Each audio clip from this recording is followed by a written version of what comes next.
Happy Friday, Jousters, May 15th. Here's what we've got for you today.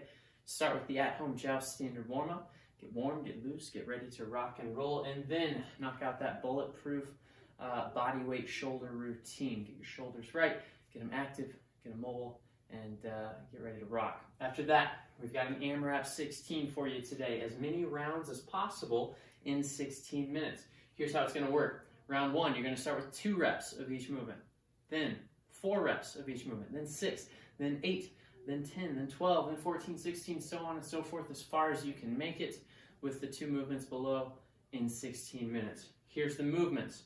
2 alternating burpee plus suitcase deadlifts. So you're going to do a burpee plus suitcase deadlift left arm, burpee plus suitcase deadlift right arm in round 1. Then you go on to pistols. Total here, 1 pistol left leg, 1 pistol right leg. That's the end of round 1. Round 2, we go up by 2 reps, 4 of each. You're going to do 1 alternating burpee suitcase deadlift left arm, then 1 on the right. So that'd be 2 reps, then 3, then 4, then we go to pistols. 1 left, 2 right, 3 left, 4 right. You get the idea. Then you go on to round 3, which is 6 of each. You get the idea. As far as you can make it in 16 minutes. When you get through this round of 14, ... means keep on going. Don't stop. Don't slow down. The goal for this workout, let's have some fun. Let's move well as always. Let's scale those pistols appropriately. They're not an easy movement, but if you find the right variation, you can knock those out very effectively, very safely. Your goal is to at least make it to the round of 14, whether that be chipping away at the burpee deadlifts or getting deep into those pistols. That's great. Hey, if you can make it to 16, awesome, but probably not going to be able to make it too much further than the round of 16. If that's the case, you might need to up the weight a little bit on those burpee suitcase deadlifts or go to a tougher variation of the pistol. Scaling options for the burpee suitcase deadlift. Lighten the load or increase the load if you can on the burpee suitcase deadlift. Should be a weight that isn't super heavy. We'll call it moderately heavy. One that allows you to keep a nice constant pace on those burpee deadlifts, but not one that you can just pick up like a feather and do 10 in a row without even taking a deep breath. All right, should be slow and steady, nice constant movement through those burpee deadlifts. Pistol scales, we've got a lot of them. Don't worry, plenty of options for everyone. Very quickly, we go through pistols as a pistol. Number 1, then we can elevate the heel. Number 2, then we can go plate out in front. Number 3, then we can do a curtsy pistol. Number 4, then we can go to a box pistol. Number 5, and then we can go to a lunge or a step up for the next scales after that. Now, there are plenty of other scaling options out there. Pick the one that's right for you, the one that feels the best, the one that allows for the best mechanics throughout those pistols.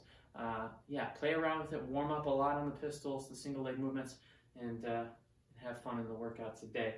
If you don't have equipment for the burpee suitcase deadlifts, use an odd object, use a kettlebell, use a suitcase, literally, burpee deadlift, suitcase deadlift with an actual suitcase. Use a backpack, use a textbook, use a dog, I don't care. Find something to pick up every single deadlift. And that's pretty much the rundown on the workout today. Let's talk about the burpee plus suitcase deadlift, shall we? Just what it sounds like. Think of it kind of like your devil press in the fact that we're going to be burpeeing down with our hand on the dumbbell. From there, when we pop up from the dumbbell or from the burpee, we're going to deadlift that dumbbell up. So I'm going to have the dumbbell out to my side just a little bit, and that's where I'm going to grab and kick back to the bottom of my burpee. From here, I need to push away from the ground and get my feet as close to in line with that dumbbell as I can. I'm going to take my time, flatten my back, and stand tall. That's repetition number 1. Then I'll switch, bell to the right side, burpee plus suitcase deadlift. That's 2. Then I switch, if it's the next round, 4. I'll go back to my left arm, deadlift, switch, back to the right arm. So we're just standing tall on the way down. You can switch arms and get ready for that opposite arm suitcase deadlift. Don't have a dumbbell, use a kettlebell. Don't have that, use an odd object for the burpee deadlifts. Have some fun with those. They're meant to be slow and steady, make you think a little bit. All right, elephant in the room, pistols, single leg squats. I do my pistols kind of quickly. I try to step into it, add a little momentum. We need to make sure with any pistol variation we do, we keep the heel down, we keep the pistol knee out. I don't want to see heel off the ground, I don't want to see knee caving in. Other than that, we just pistol down, we pistol back up. Let's see what I got today.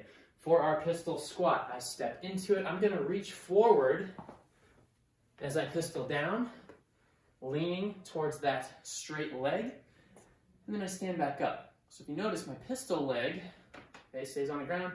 My opposite leg is straight. I'm going to try to keep that heel, that opposite leg heel off the ground. I step, reach, and then stand tall. All right. For the alternating pistols, that'd be repetition 1. The next one's going to be on your right leg. Then we go left leg, then right leg, left leg, right leg. You get the idea. Let's talk about scaling options for the pistols.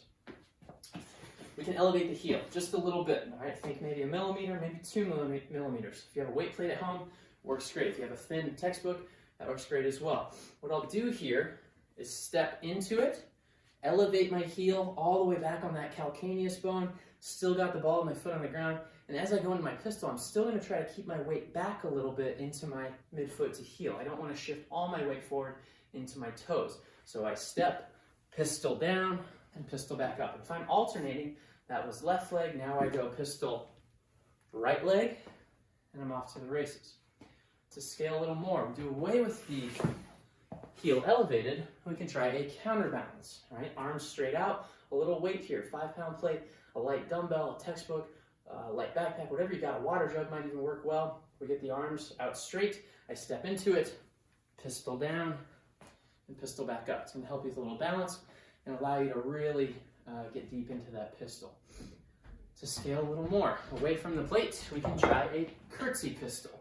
I am going to cross my leg, my opposite foot behind my calf, and then I'm going to go into that pistol movement from there. So that'd be 1, 2, 3, 4, you get the idea. We could also try stepping to the side with our opposite foot, nothing but toes on the ground, and doing one of those numbers. All as well. To scale a little bit more, we could go to a chair or a bench. Pistoling on my left leg, I'll get my right leg up and out. I'm going to lever or squat down left leg and then stand up through that heel on the left leg. Don't sit down and relax. You want to really push that knee forward with the heel on the ground. Sit down and stand up. And we're alternating legs, left, right, a great option for you.